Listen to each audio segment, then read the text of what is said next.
in order to understand how to compete with these dividend investments, you have to understand how they work. The dividend works like, let's say, for example, my business made 1 mil in profits, okay? So because we made a mil and we're very happy about it, we're going to agree to pay out 30% of it in profits. So that's 300,000.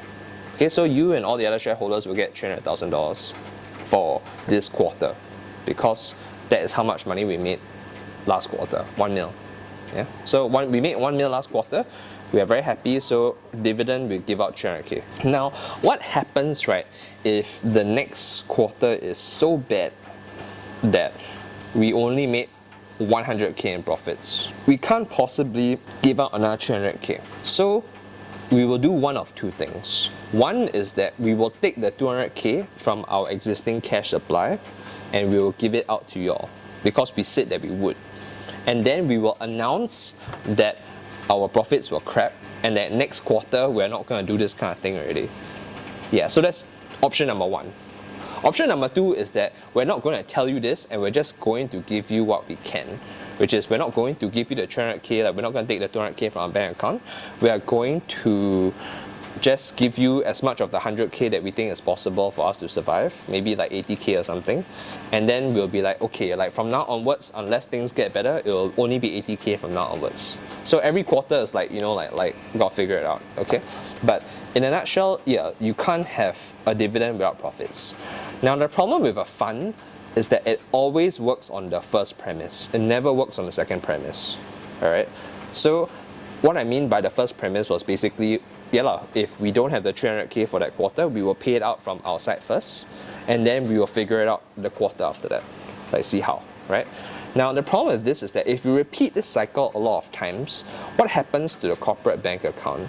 It starts to drop to zero, or gets lower and lower and lower until it becomes inherently unsustainable. So if the corporate bank account drops, what happens is that the value of the company also drops, correct? Which means that in simple English, it also basically means that they take out the money from a portion of the capital that they were holding on to.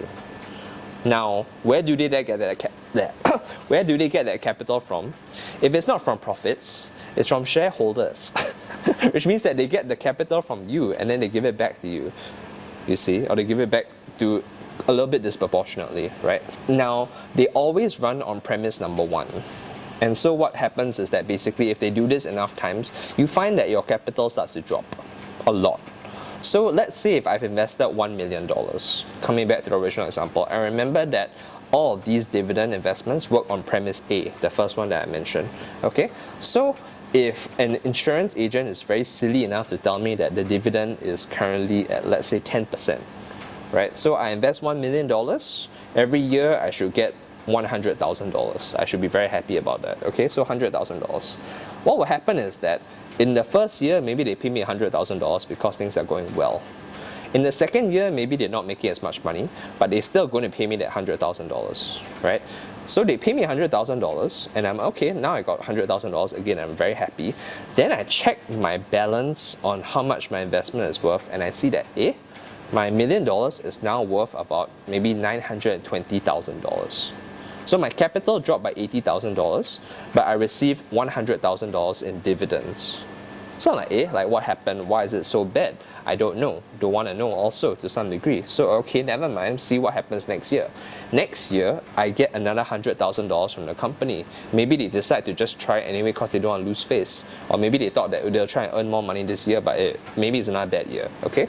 So I get another $100,000. I'm still okay, like quite happy, right? So this is the third year in a row that I've received $100,000.